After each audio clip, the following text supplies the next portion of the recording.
आइए एक बार भगवान नाम का संकीर्तन करते हैं।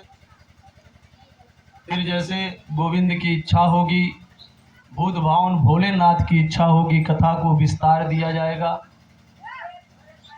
मन भजले राधे कृष्णा का नाम धीरे धीरे, मन भजले राधे कृष्णा, मन भजले राधे कृष्णा का नाम धीरे धीरे, मन भजले राधे कृष्णा।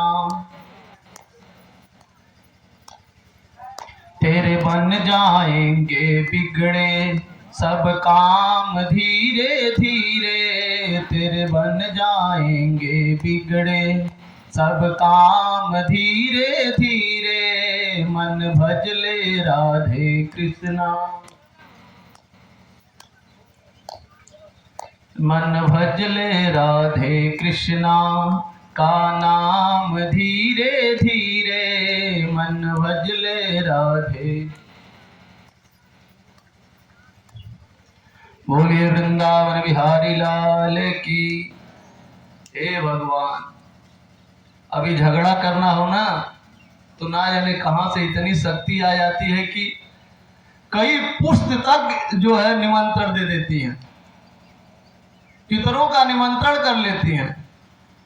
और भगवान नाम का संकीर्तन करना है तो पता चल रहा है कि कई दिनों से भूखी है। बोले वृंदावन बिहारी लाल की। चकोरों ने समझ कर चांद अंगारे को अपनाया, मगर निष्ठुर ओ इतना है, न उतरा है न उतरेगा। दिए उपदेश संतों ने कई कई बार हम सबको, मन चंचल इतना है, न सुधरा है न सुधरेगा। संत उपदेश के लिए ही आते हैं। कई कई बार संतों ने उपदेश दिया, लेकिन मन इतना चंचल है कि सुधरने वाला नहीं है। जब मन सुधरने वाला नहीं है तो कम से कम भगवान नाम का संकीर्तन तो कर लें, क्योंकि भगवान नाम का संकीर्तन ही कलयुग में कलुषित प्राणियों का कल्याण करने में सामर्थ्य रखता है। इसलिए भगवान नाम का संकीर्तन करें, भगवत कथा सुने। अच्छा देखो, चकोरे की अभिलाषा क्या है। चकोर अंगारा खा लेता है चंद्रमा को समझकर, और कहां खाता है? शमशान पे। शमशान पे जाकर जब चिता जल जाती है तो जो अंगारे होते हैं, चकोर पक्षी जाकर उसको भक्षण कर लेता है, उसका प्राणांत हो जाता है। किसी ने पूछा, महाराज आखिर ये चकोरा शमशान में क्यों अंगारा खाता है? और सारी जगहें हैं, कहीं भी खा लेता। संत कहते हैं चकोरे की अभिलाषा है कि ये शमशान है और हमारे भूत भावन भोलेनाथ शमशान की भस्म अपने शरीर पे धारण करते हैं। संयोग बस अगर किसी दिन इसी स्थान पर आ जाएंगे और मेरी शरीर जली हुई होगी, मेरी राख होगी, उस राख को अगर अपने शरीर पे लगा लेंगे तो उनके शीश पे चंद्रमा है। मुझसे मेरे प्रियतम का स्पर्श हो जाएगा। जब मुझसे मेरे प्रियतम का स्पर्श हो जाएगा तो मैं धन्य हो जाऊंगा। कहने का तात्पर्य यह है कि कथा श्रवण करने के लिए इतनी तत्परता होनी चाहिए, इतना भाव होना चाहिए जितना चकोरे के अंदर है।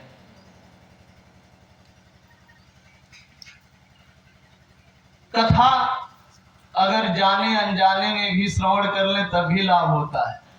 कथा के बारे में कुछ न जाने फिर भी श्रवण कर ले तब भी लाभ होता है।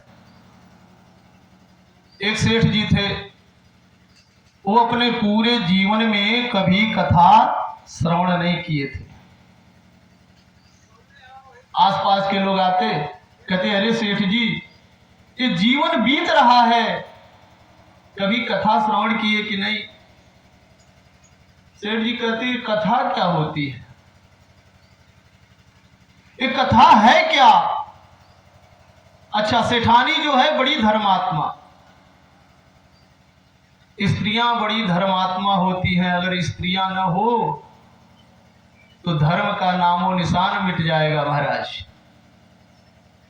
अगर पुरुष कमाते हैं, पुरुष धन लाते हैं, तो उसमें कहीं न कहीं स्त्रियों का ज्यादा योगदान होता है। स्त्रियों का हृदय कोमल होता है। तो सेठानी जो है हमेशा कथा श्रवण करती थी, और जब किसी ने सेठ से कहा कि अरे कथा श्रवण कहीं करी कि नहीं, तो सेठानी हंसने लगी। ये श्रवण करेंगे? ये प्रायः सबके घरों में होता है ऐसा। आप समाज में कितनी भी ख्याति प्रतिष्ठा प्राप्त कर लें, लेकिन अपने पत्नी के सामने आप जीरो हैं महाराज। कुछ भी कर डालिए लेकिन पत्नी के सामने जीरो है। सेठानी हंसने लगी। ये कथा श्रवण करेंगे, ये क्या जाने कथा के बारे में। सेठ ने मन बनाया, अच्छा अब हम भी कथा श्रवण करेंगे। अच्छा भैया कथा हो कहां रही है? व्यक्ति ने कहा बगल के गांव में कथा हो रही है। अच्छा तो श्रवण करने जाना चाहिए। हाँ हाँ जाइए तो सही। सेठ जी पहुंच जाते हैं। तब तक इतने श्रोता महाराज की पूरा पांडाल भरा हुआ है। सेठ जी खड़े होकर देख रहे हैं कि ये तो इतने श्रोता इस सब कथा श्रवण करने आए हैं। तब तक किसी ने आकर कहा आइए आइए। सेठ जी पहुंचे, अब खड़े होकर देख रहे हैं। तब तक किसी ने आकर कहा बैठिए बैठिए। सेठ जी बैठ गए। अब तो महाराज जैसे बैठे उनको निद्रा देवी सताने लगी। निद्रा आ गई और सो गए। कथा समापन के तरफ जब बढ़ी तो जोर का जयकारा लगा, बोलिए वृंदावन बिहारी लाल की। और सेठ जी की निद्रा भंग हो गई। अरे क्या हुआ क्या हुआ क्या हुआ? एक व्यक्ति आकर कहता है जाइए जाइए। अब सेठ जी तो वहां से चले, रास्ते में सोच रहे हैं अजीब कथा है, आइए आइए बैठिए बैठिए जाइए जाइए। ये कौन सी कथा है भाई? पूरे राह में सोच रहे हैं आइए आइए बैठिए बैठिए जाइए जाइए, आइए आइए बैठिए बैठिए जाइए जाइए। जब कोई पूछता अरे सेठ जी क्या हुआ? बस हमने कथा श्रवण कर ली। क्या है कथा? आइए आइए बैठिए बैठिए जाइए जाइए। ये तो बड़ा आसान है महाराज। अच्छा रटते रटते घर पहुंचे। सेठानी ने पूछा कथा श्रवण किए? हाँ भाग्यवान, हमने कथा श्रवण करी और पूरे मनन से श्रवण की। अच्छा क्या सुने? कहते हैं बस यही तो कथा है, आइए आइए बैठिए बैठिए जाइए जाइए।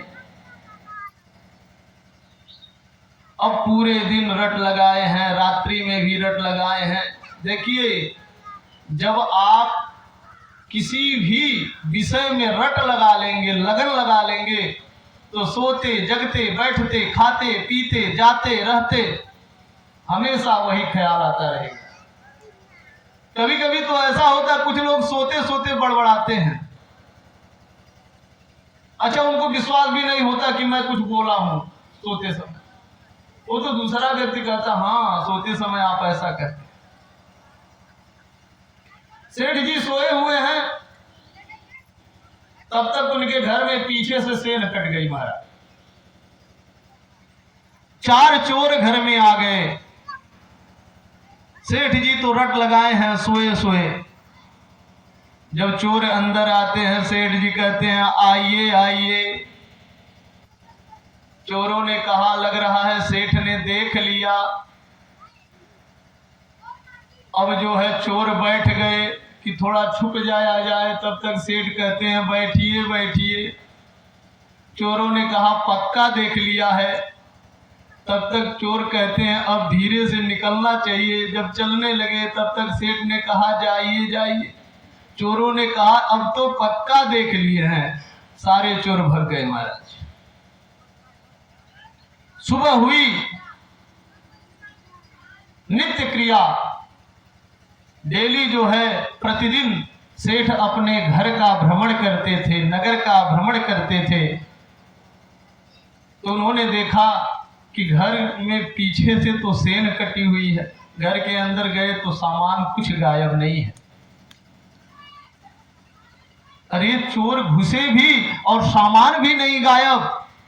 ये सब प्रभु की लीला है, सब एक कथा की महिमा है। कहने का तात्पर्य है अगर हम जानकर या अनजाने में भी कथा श्रवण करते हैं तब भी उसका लाभ मिलता है। इसलिए कथा अगर कहीं भी हो रही हो तो श्रवण करना चाहिए। जरूरी नहीं है कि आपका मनोरंजन हो। कभी कथा को मनोरंजन की दृष्टि से नहीं सुनना चाहिए, नहीं तो आपके जीवन में ही मनोरंजन हो जाता है। कुछ लोग तो महाराज संगीत में कथा श्रवण करते हैं। ठीक है, संगीत में भजन होता है, श्रवण करिए। जिस तरह से भी आपका मन लगे कथा में आपको लगाना चाहिए। अच्छा, कथा श्रवण कौन कर सकता है? तब कहते हैं जिनके श्रवण समुद्र समाना, जिनके श्रवण समुद्र समाना, कथा तुम्हारी सुभग शरीनाना। हृदय कैसा होना चाहिए? समुद्र की तरह। सुनते जाएं, सुनते जाएं, सुनते जाएं, कभी भरे ना। ऐसा हृदय होना चाहिए। अगर ऐसा हृदय है तो आप भवसागर से पार हो जाएंगे। केशव नैना आपके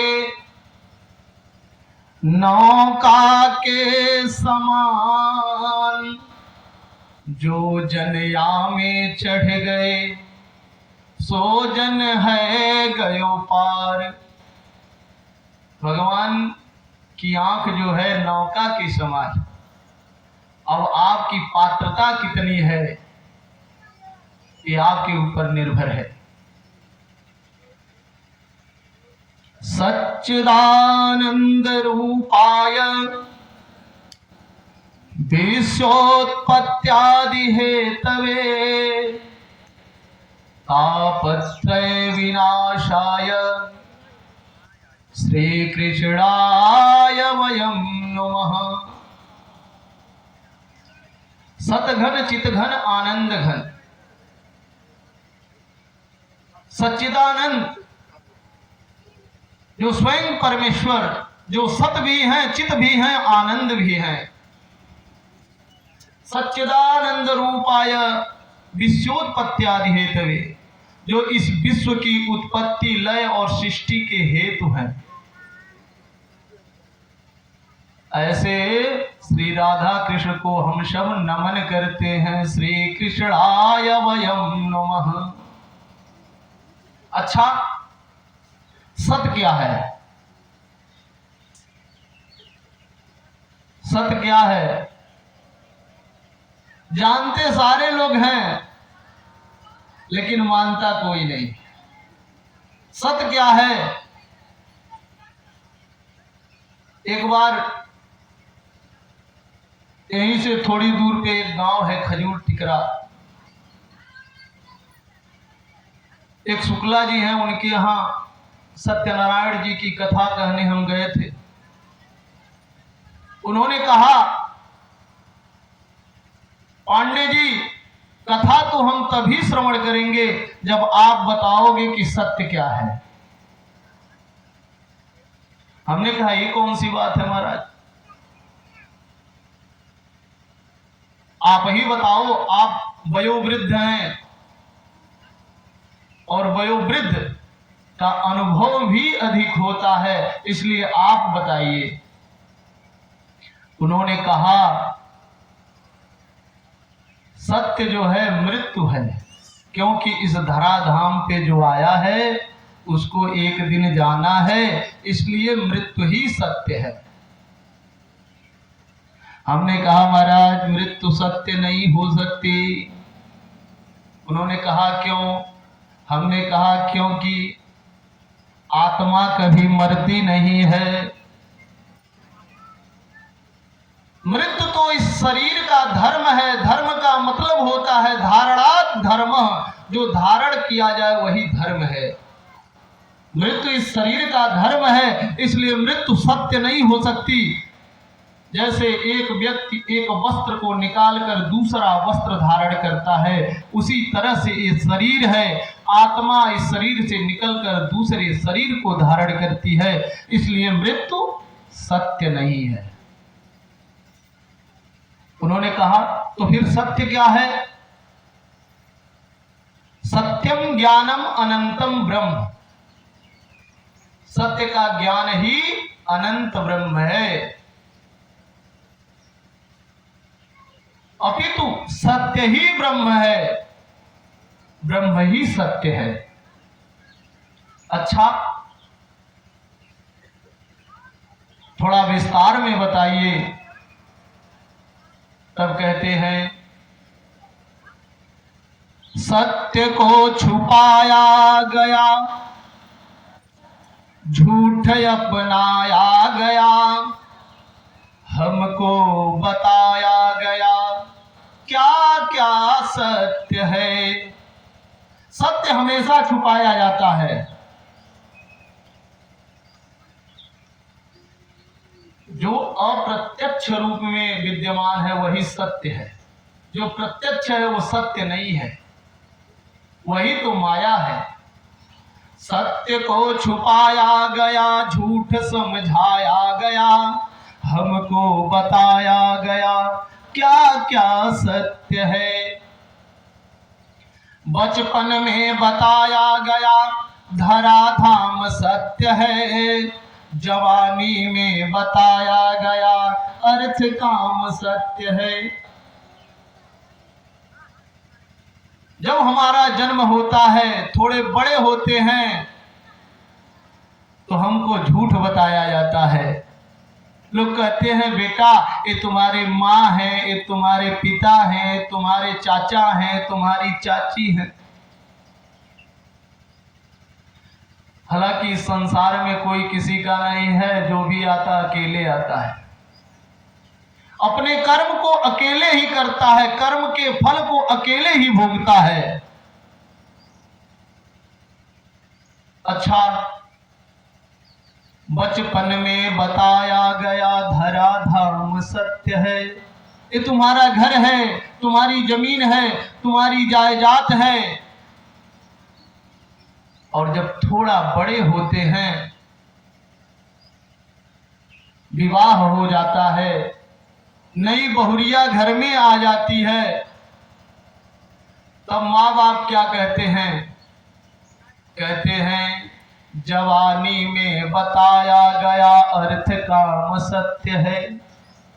हे बेटा, कुछ कमा के लाएगा तभी तेरे बहुरिया का हो पाएगा, उसके श्रृंगार पूर्ण होंगे, क्योंकि जब तू कमाएगा तभी तो खर्चा चलेगा। यही सत्य है। अच्छा, सत्य का पता कब चलता है? जब ये आत्मा इस शरीर को छोड़कर चली जाती है, आत्मा शरीर को छोड़कर निकल जाती है, वही परिजन रोने लगते हैं और मृतक शरीर को उठा के कंधे पर लेकर चलते हैं और तब चिल्लाते हैं। आप लोग सुने होंगे, तब क्या कहते हैं, पिजड़े का पंछी जब छोड़ चला पिजड़े को, तब तो बताया गया राम नाम सत्य है, तब तो बताया गया राम नाम सत्य है। जब चार लोग कंधे पर लेकर चलते हैं तब कहते हैं राम नाम सत्य है, राम नाम सत्य है। वही बात, वही नाम अगर हम अपने जीवन काल में धारण कर लें तो आवागमन से मुक्ति मिल जाएगी महाराज। पता तो हम मानते तो तब हैं जब इस शरीर को छोड़ देते हैं। इसलिए भगवत शरण में आइए, भगवत संकीर्तन करिए, तभी जीव मात्र का कल्याण होगा। अच्छा, मनुष्य की आयु जानते हैं कितनी है? मनुष्य की आयु कितनी है? कहते हैं सतयुग में मनुष्य की आयु 1,00,000 वर्ष तक सतयुग में मनुष्य जीता था। और फिर उत्तरोत्तर आयु का प्रमाण मिलता है। कहते हैं त्रेता युग में 10,000 वर्ष तक मनुष्य जीता था। फिर द्वापर युग में 1,000 वर्ष तक, एक एक शून्य कम होते चले गए। द्वापर में 1,000 वर्ष तक। फिर आगे आया कलयुग। कलयुग में कहते हैं मात्र 100 वर्ष तक। मनुष्य की आयु 100 वर्ष निर्धारित तो की गई, अपितु 100 वर्ष है नहीं। अच्छा, 100 वर्ष कैसे नहीं है? तब कहते हैं 100 वर्ष में 50 वर्ष तो हम निद्रा में बिता देते हैं। 50 वर्ष निद्रा रात होती है कि नहीं? बचा 50 वर्ष, केवल 50 वर्ष बचा। और उस 50 वर्ष में 20-25 वर्ष तो हम पढ़ने में लगा देते हैं, पढ़ने और डिग्री में बचा। और 15 वर्ष जो है हम कहाँ लगाते हैं? श्रीमती जी के सेवा में। कितना बचा? 10 वर्ष। और 10 वर्ष बुढ़ापे में बीत जाता है तो समय कहाँ है? मनुष्य का जीवन केवल 10 वर्ष है। वही 10 वर्ष में आपको सब कुछ करना है, तो कम से कम भगवान नाम का संकीर्तन करो ताकि कल्याण हो जाए। बोलिए वृंदावन बिहारी लाल की।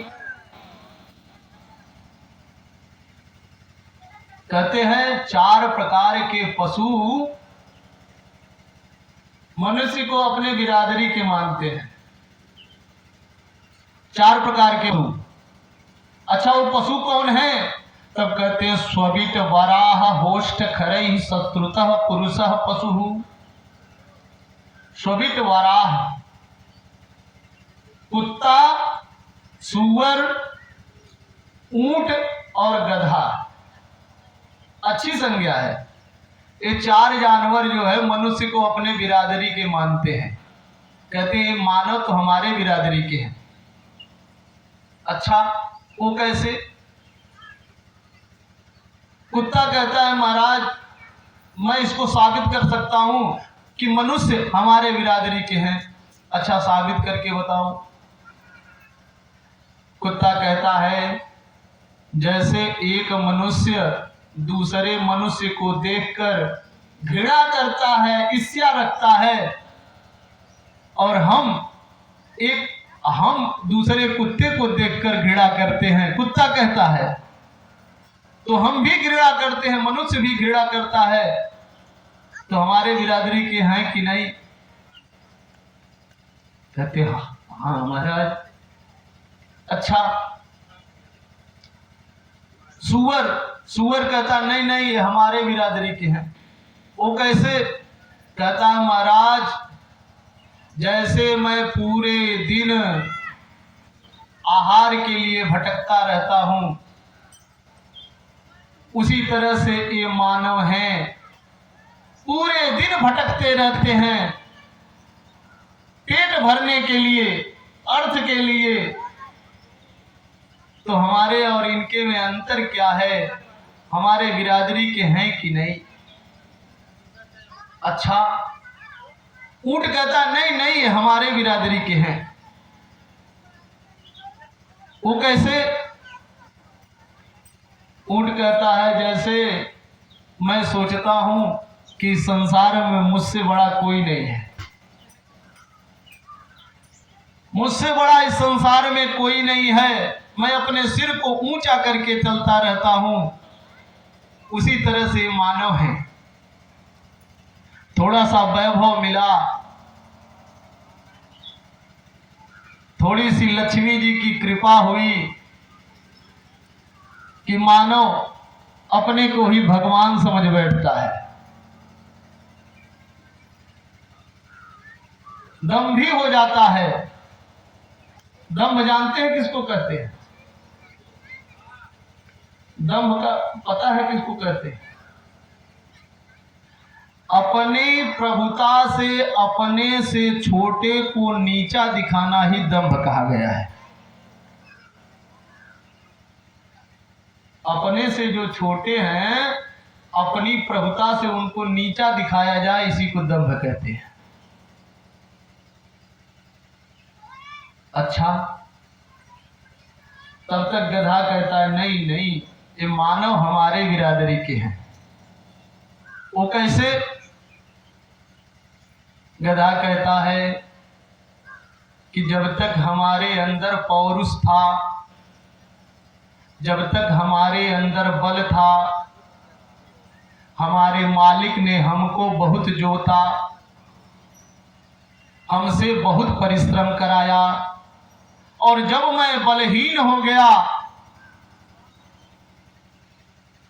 तब उसी मालिक ने सड़क पर चिल्लाने के लिए छोड़ दिया। हाँ,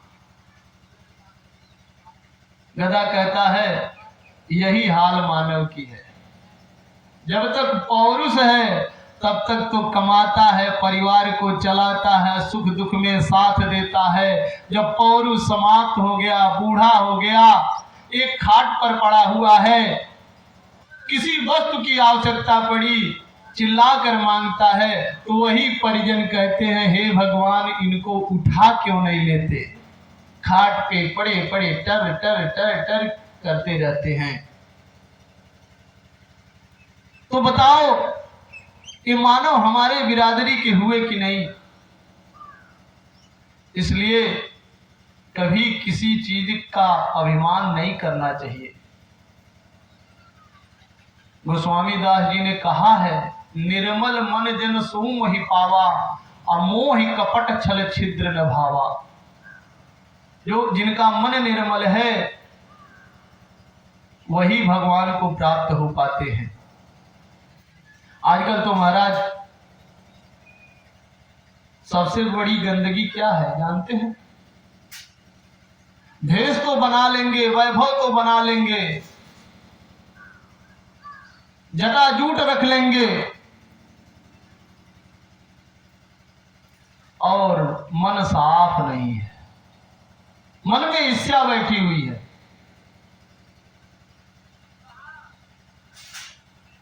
लाभेन वर्धते लोभ, लोभ पापस्य कारणम।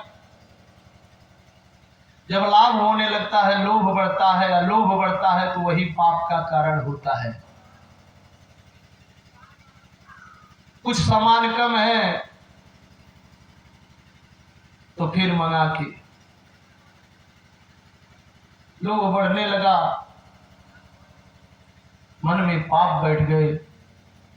भाई का लड़का है, कमा रहा है, धन आ रहा है, मन में पाप है। हे भगवान, कुछ ऐसा करते कि इसका अनिष्ट हो जाए। यही तो पाप है। बोले वृंदावन बिहारी लाल की।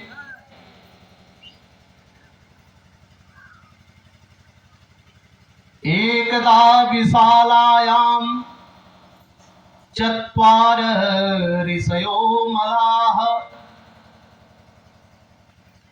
एक बार सबसे पहले कथा को प्रारंभ करते हैं नैमिषारण्य की भूमि से। नैमिषारण्य किसे कहते हैं? नैमिषारण्य कहाँ है पता है? उत्तर प्रदेश के सीतापुर जिले में, जहां ब्रह्मा जी का भेजा हुआ चक्र सुदर्शन निमिष मात्र के लिए शांत हुआ था, उसी को नैमिषारण्य कहते हैं। नैमिषारण्य के पावन भूमि पर 88,000 ऋषियों का समुदाय एकत्रित है। अच्छा, लोगों का कार्य क्या है? कथा मात्रैक जीविनः, कथा श्रवण करना और इस कलयुग के कलुषित प्राणियों के कल्याण के लिए विचार करना। क्योंकि संत हृदय नवनीत समाना, संत सबका कल्याण चाहते हैं। अब जो है 88,000 ऋषियों के मध्य में कथामृतम रसस्वादः कुशलः शौनको ब्रवीत्। कथामृत का रसस्वादन करने में जो परम कुशल हैं, शौनक जी महाराज सूत जी को प्रणाम करके आसन लगाकर बिठाकर कहते हैं, हे महाराज, आपका दर्शन हुआ, अब तो कल्याण होगा, अब तो मंगल होगा। अच्छा, बोले वृंदावन बिहारी लाल की। आइए एक बार भगवान नाम का संकीर्तन, फिर कथा को विस्तार दिया जाएगा। नटवर नागर नंदा भजो रे मन गोविंदा। नटवर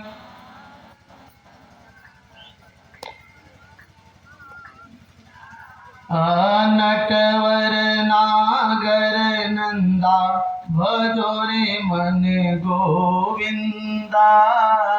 नटवर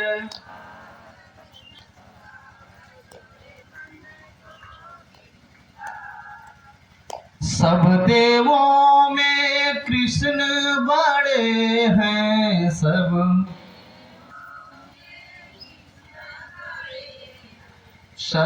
देवों में कृष्ण बड़े हैं,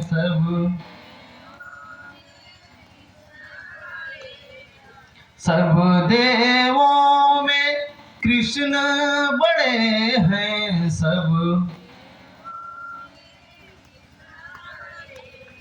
ज्यों तारन बिच चंदा भजो रे मन गोविंदा। ज्यों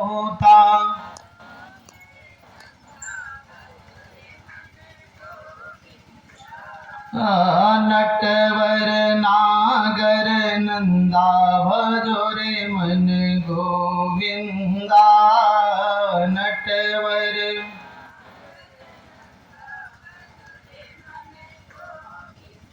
सब सखियन में राधा बड़ी है, सब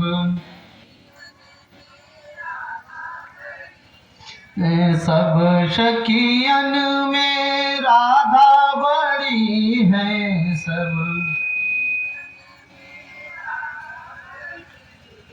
जो नदियन बिचे गंगा भजो रे मन गोविंदा।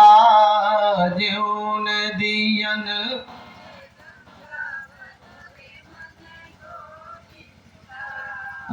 नटवर नागर नंदा भजो रे मन गोविंदा। नटवर बोले वृंदावन बिहारी लाल की। कहते हैं अज्ञान ध्वांत विध्वंस कोटि सूर्य समप्रभ। सूताख्या हि कथा सारम मम कर्ण रसायनम। अज्ञान ध्वांत विध्वंस, अज्ञानता रूपी अंधकार को नाश करने के लिए हे सूत जी महाराज, आपका प्रकाश जो है करोड़ों सूर्य के प्रकाश के बराबर है। इसलिए आप अपनी महती कृपा करिए। सूत जी महाराज आसनासीन हो गए।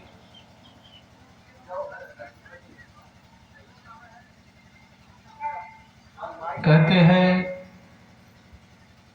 सूताख्या हि कथा सारम। हे सूत जी महाराज, ऐसी कथा कहिए मम कर्ण रसायनम। हरिओम हरिओम। मेरे कर्णों को रसायन का काम करे।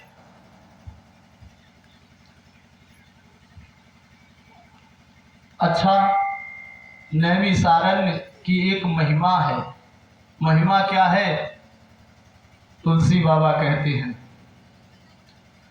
तीरथ बर नए मिस विख्याता।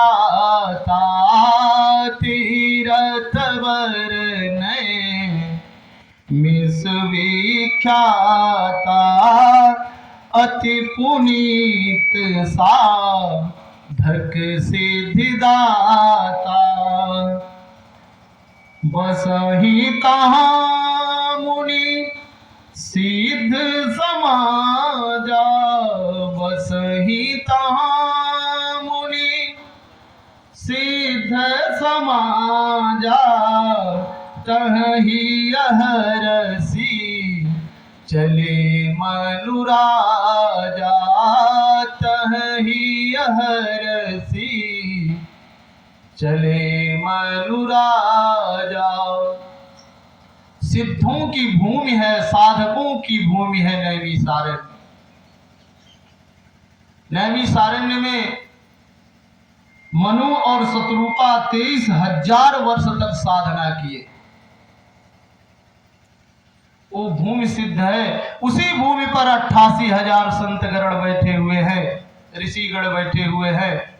और शौनक जी का प्रश्न है,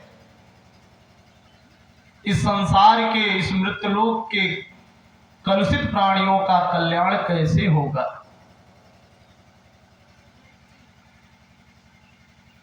काल व्याल मुख ग्रास त्रास निर्णास है तवे। काल व्याल मुख ग्रास, हमारा जीवन क्या है? एक काल रूपी अजगर है और अजगर का मुख खुला हुआ है। उस मुख का ग्रास हम हैं। जब तक मुख खुला हुआ है तब तक जीवन है। जब उसका मुख बंद हुआ तो जीवन लीला। काल व्याल मुख ग्रास त्रास निर्णास है तवे। और उसी भय से बचाने के लिए श्रीमद् भागवत महापुराण का प्रवचन हुआ। श्रीमद् भागवत महापुराण की कथा हुई। अच्छा, किस तरह से है? क्षण भंगुर जीवन की कलिका, कल प्रातः को जाने खिली न खिली। मलयाचल की शुचि शीतल मंद, सुगंध समीर मिली न मिली। अकल काल कुठार लिए फिरता, अतन नम्र से चोट झिली न झिली। कहले हरि नाम हरि रसना, कहले हरि नाम हरि रसना। फिर अंत समय में हिली न हिली। एक भौरा है,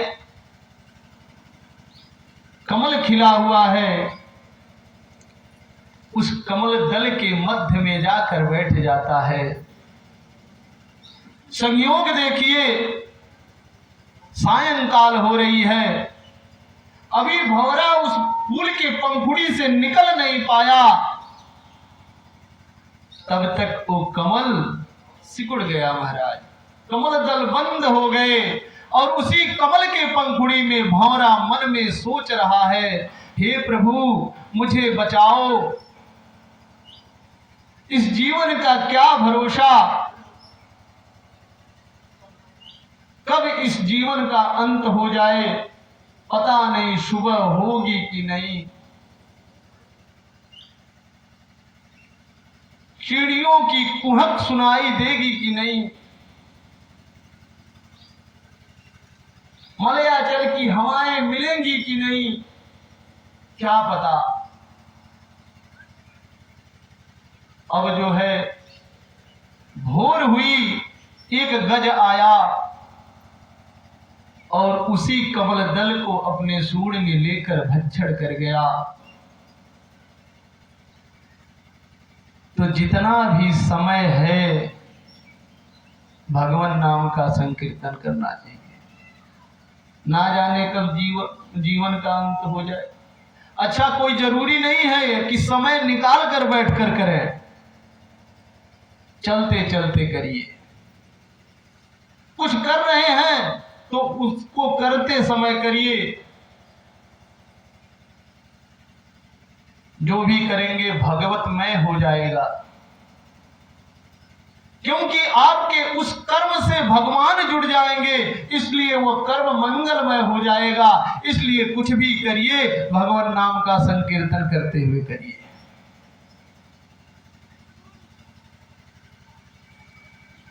शौनक जी कहते हैं, महाराज